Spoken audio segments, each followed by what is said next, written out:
నమస్తే సార్. చెప్పండి. Sir welcome to academy. Okay.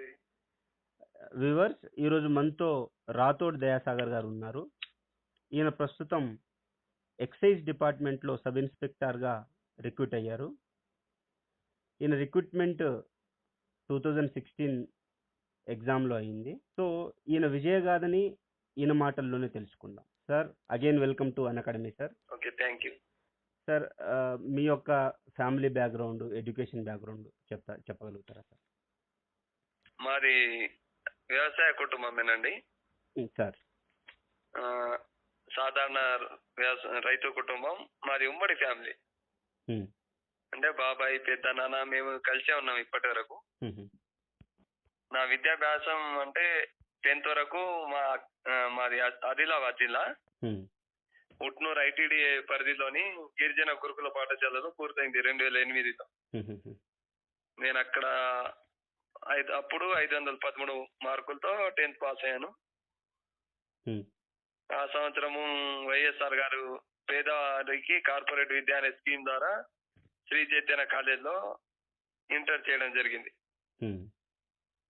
ఆ తర్వాత ఎంసెట్ లో ర్యాంక్ ఆధారంగా నేను గుంటూరులో బీటెక్ చేశాను. 2014లో బీటెక్ అయిపోగానే నాకు సొసైటీ మీద ఇంట్రెస్ట్ ఉండేది. ఏ జాబ్ చేయాలన్నా సొసైటీతో రిలేట్ అయి ఉండే జాబ్ చేద్దామన్నా నా కోరికతోటి నేను గ్రూప్స్ వైపు వచ్చాను.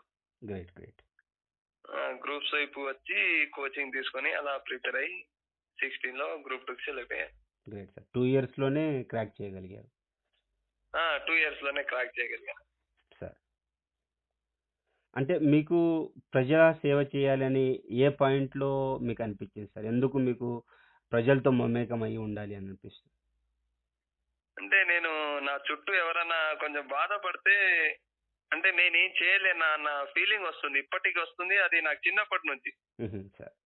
ఎవరన్నా కొంచెం నేను చిన్నప్పటి నుంచి ఎవరినైనా రోడ్డు దాటియడం కానీ, ఎవరన్నా అడుక్కుంటుంటే జేబులో ఎంతున్నా ఇచ్చేయడం, అంటే 10 రూపాయల దాకా 20 రూపాయల దాకా ఎంతున్నా ఇచ్చేసేవాడిని. అంటే నాకు బాధ వేసేది ఎవరిదాన్ని చూస్తే, వీళ్ళు ఎలా బతుకుతారు, నేనేమి చేయలేనా అన్నదే ఎప్పుడు నా పాయింట్ లో, నేనేమి చేయలేనా అని. అందుకు నేను ఏమైనా చేయాలంటే మార్గం చూస్తే ఐదర్ సివిల్ సర్వీస్ కానీ గ్రూప్ 1 గ్రూప్ 2 ఇవే కనిపించినాయి. అందులో నేను గ్రూప్ 1 ప్రిపేర్ అవుదా అంటే గ్రూప్ 1 అంటే నాకు ఇంగ్లీష్ మీద అంత గ్రిప్ లేదు కాబట్టి ముందు గ్రూప్ 1 గ్రూప్స్ ట్రై చేద్దామని ఇటు వచ్చి గ్రూప్ 2 ట్రై చేస్తే గ్రూప్ 2 సక్సెస్ అయ్యాను. ఇంకా గ్రూప్ 1 పడలేదు, రాయలేదు కూడా. Great sir.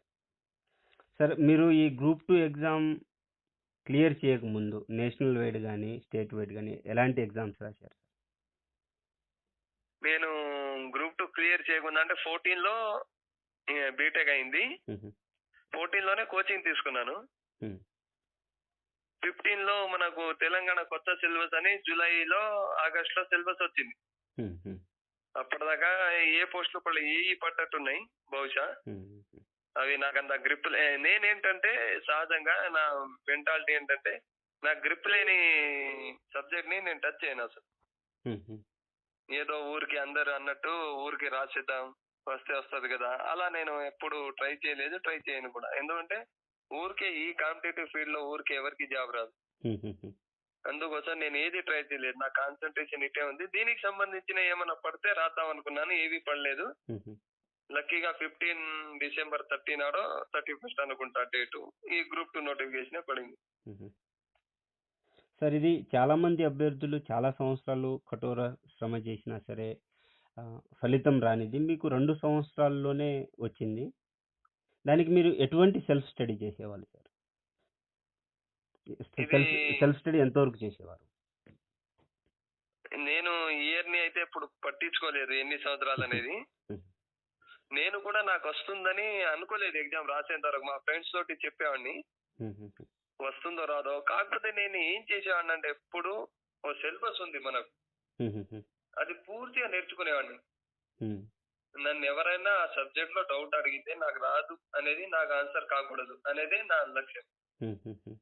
ఆ లక్ష్యం మీదే నేను దృష్టి పెట్టాను తప్పించి నేనేదో ఈ జాబ్ కి రావాలి, ఇదే రావాలి, ఎప్పటి నుంచో చదవాలి అలా ఏం లేదు. నేను ఏదైనా సబ్జెక్ట్ చదివితే ఎవరైనా నాకు డౌట్ అడిగితే ఆ సబ్జెక్ట్‌లో నేను చెప్పగలిగే విధంగా ఉండాలి. హుహుహు. అంతేకానీ ఈ జాబ్ అంటే ఇంత చదివితే చాలు మనకు ఎగ్జామ్స్ ఉంటాయి కదా! 10థ్, ఇంటర్ హుహుహు.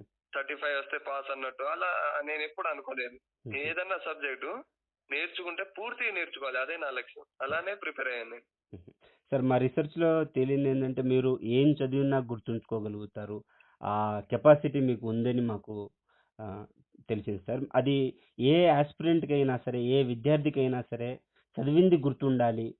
చదివింది మర్చిపోవడం సాధారణమైన లక్షణం. విద్యార్థి యొక్క లక్షణం. దాన్ని మీరు ఏ విధంగా అధిగమించారు? మా వ్యూవర్స్‌కి కొంచెం టిప్స్ చెప్పండి సార్. చదివింది ఏ విధంగా గుర్తుంచుకోవాలి? ఇది చాలా మందికి వచ్చే ప్రశ్న. చదివింది ఏ విధంగా గుర్తుంచుకోవాలనేది. అయితే దీనికి స్పెషల్‌గా ఈ ట్రిక్కు అలాంటియి ఏముంటాయో నాకు తెలియదు గానీ హలో! సార్. సార్. చిన్నప్పటి నుంచి నేను స్కూల్‌లో ఉన్నప్పుడు హ్మ్. స్కూల్‌లో 10థ్ వరకు ఎవరిదైనా రూల్ నంబర్స్ కానీ అవన్నీ నాకు గుర్తుండేవి. హ్మ్. అంటే దానికి మెయిన్ రీజన్ ఏంటంటే నేను పర్టిక్యులర్‌గా కొంచెం ఎఫర్ట్ పెట్టేవాడిని వాళ్ళ మీద. అంటే ఇప్పుడు ఎవరిదైనా రూల్ నంబర్ కానీ ఎవరినైనా అంటే ఒకే విషయాన్ని తరోగా చేయడం వల్ల గుర్తుంటది ఒక విషయం. హుహు. ఇంకోటి కొందరికి మెమొరీ ఎక్కువుంటదని చెప్తారు. అది ఎంతవరకు నిజమో నాకైతే తెలీదు గానీ, హుహుహుహు. నాకు మాత్రం కొంచెం చిన్నప్పటి నుంచి ఏదైనా విషయం అంటే అందులో ఏముంటదంటే ఇప్పుడు మనం ఏదైనా సపోజ్ పేపర్ చదువుతున్నాం అనుకోండి. హ్మ్. ఏవో క్వెషన్స్ వచ్చాయి. హ్మ్. మనం ప్రాక్టీస్ చేసేటప్పుడు చాలా మంది ఏం చేస్తారంటే బయటి విషయాల మీద ఫోకస్ చేస్తూ చదువుతారు. హ్మ్. అది అలా చేయడం వల్ల అది ఎప్పటికి గుర్తుండదు మనకు. హుహు. మనం ఏదన్నా చదివేటప్పుడు మొత్తం 100% మన బ్రెయిన్ మొత్తం అక్కడే కాన్సంట్రేట్ చేయాలి. ఓకే. అది మెయిన్ రీజన్. హ్మ్. గుర్తుండాలంటే హ్మ్. ఫస్ట్ మనం చేయాల్సింది అది. హ్మ్. ఆ తర్వాత మనం ఏం చేయాలంటే అది చదివేసి వచ్చేసినాం. వచ్చిన తర్వాత మనం ఖాళీ టైంలో మనం ఏం చదివామో అది మామూలుగా నోట్‌లో రివిజన్ అరే! అప్పుడు అలా చదివాం కదా! అని రివిజన్ చేసుకుంటే 2, 3 సార్లకి అది గుర్తుండిపోతుంది. ఓకే. అలా చేస్తే అది ఇంకా ఎప్పటికి మనకు గుర్తుండిపోతుంది. ఇంకేమైనా చేసేవాళ్ళా సార్? లైక్ ఖాళీ టైంలో రివిజన్ కాకుండా రిపిటేటివ్‌గా రాస్తూ ఉండడం గాని, లేకపోతే నోట్స్ మేక్ చేయడం గాని, ఇలాంటి ఇంకేమైనా చేసేవాళ్ళా? Special effort? లేదండి. హుహు. నేను రాయడం చాలా తక్కువ. అందుకే నా రైటింగ్ బాగోదు. హుహు. హ్మ్. నేను రాయడం అసలు ఎప్పుడు చిన్నప్పుడు స్కూల్‌లో గూడా బుక్స్ ఇచ్చినా చదవడమే. చదివి గుర్తుంచుకోవడమే గానీ రాయడం అనేది లేదెప్పుడు. సార్. ఇప్పుడు మనిద్దరం ఇప్పుడు నేనేదో చదివాననుకోండి ఇప్పుడు సపోజ్ హుహు. ఈ క్షణమే. హుహు. అందులో కొన్ని ఈజీ పదాలుంటాయి. కొన్ని హార్డ్‌వి ఉంటాయి. మనం చదివిన దాంట్లో గుర్తుండేవి. హుహు. కొన్ని గుర్తుంటాయి. కొన్ని గుర్తుండవు. హుహు. వాటిని ఏం చేయాలంటే ఇప్పుడు నా టైం అయిపోయింది ఇప్పుడు. మీతో మాట్లాడేశాను. ఏదో అయిపోయిందనుకోండి. హ్మ్. నేను 10:30, 11కి పడుకుంటానా? హ్మ్. అప్పుడు అరే! ఈరోజు అది చదివాను. కొంచెం గుర్తుండట్లేదు. ఏం చదివాను? హ్మ్. అది తీస్తాను. మళ్ళీ గుర్తు లేదనుకోండి, మళ్ళీ తీసి ఓసారి అంటే ఇంపార్టెంట్ అనుకోండి, తీసి మళ్ళీ రాసుకుంటా ఉంటాను. హుహు. రాసుకోవడం అంటే పేపర్ మీద రాస్తే చాలా బెటర్ గానీ, నేను జస్ట్ రివిజన్ చేసేవాడిని. ఓకే. చూడడం, ఓసారి బుక్కు కళ్ళు మూసి మనం చదువుతుంటారు కదా చిన్న పిల్లలు. హుహుహుహు. కళ్ళు మూసి ఇది. మళ్ళీ అలా చేస్తుంటే గుర్తుండిపోతది. నాకు తెలిసి దానికంటే బెస్ట్ టిప్ ఏంటంటే, హ్మ్.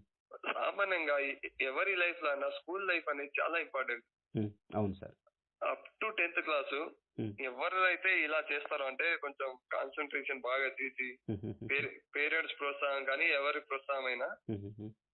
ఈ విధంగా ఉంటే వాళ్ళకి ఇంకా మైండ్ తర్వాత ఎప్పటికి చురుగ్గానే ఉంటుంది. హుహు. మాకైతే మేము హాస్టల్‌లో ఉండడం వల్ల అది ఎస్టీ గురుకుల పాఠశాల. హుహు. హ్మ్.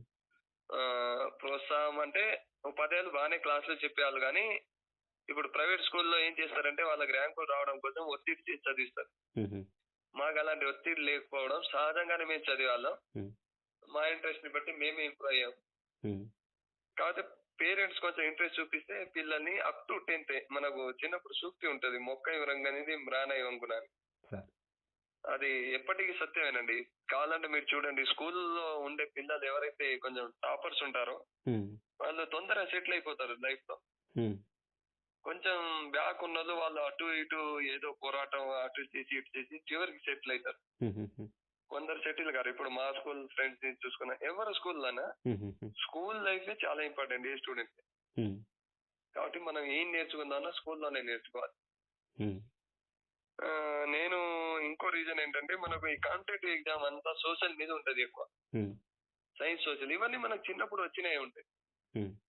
వీళ్ళు ఏం చేస్తారు చిన్నప్పుడు అసలు బేసిక్ మనకు చిన్నప్పుడు పిల్లలకి ఇప్పుడు ఒక అబ్బాయికి ఏమన్నా మీకు ఎగ్జాంపుల్ చెప్తాను. మ్యాథ్స్ నేర్పియాలనుకోండి. హ్మ్. చాలా మంది ఎస్ఐ జాబ్ల కోసం వచ్చేవాళ్ళు, సివిల్ ఎస్ఐ కోసం వాళ్ళు బేసిక్స్ నేర్చుకోకుండా కోచింగ్ వస్తారు. Yes sir. నేను నేను చాలా మంది నా ఫ్రెండ్స్ అరే నాకు మ్యాథ్స్ వచ్చు. వాళ్ళు నన్ను అడిగేవాళ్ళు మ్యాథ్స్ ఎలా నేర్చుకోవాలని. అయితే వీళ్ళు ఏం చేస్తారంటే ఆ కోచింగ్ వచ్చేస్తారు డైరెక్ట్. కోచింగ్ వచ్చే సార్లు ఏం చేస్తారు వాళ్ళు ఈ బేసిక్ చెప్పరు. ఎందుకంటే వాళ్ళకు మనీ కావాలి కోచింగ్ వచ్చే వాళ్ళకి. వాళ్ళు ఏం చేస్తారు తొందరగా వీళ్ళకి తెలుసు కదా అన్న రీతిలో 2-3 months లో కంప్లీట్ చేసేస్తారు. నేను వాళ్ళకి గైడెన్స్ ఇచ్చేది ఏంటంటే మీరు మ్యాథ్స్ స్టూడెంట్స్ కి అయితే మ్యాథ్స్ నేర్చుకోవాలనుకునే వాళ్ళు స్కూల్కి వెళ్ళండి. అక్కడ స్కూల్లో 6, 7, 8 ఆ క్లాసులలో ఆ మ్యాథ్స్ టీచర్ ఉంటారు కదా, వాళ్ళు వెళ్తారు కదా 6th, 7th, 8th క్లాస్లకి. వాళ్ళతో పాటు వెళ్ళి ఫస్ట్ నుంచి నేర్చుకోండి. 6 months పట్టనివ్వండి, 1 year పట్టనివ్వండి, అక్కడే వస్తుంది తప్పించి మీరు కోచింగ్ ఎన్ని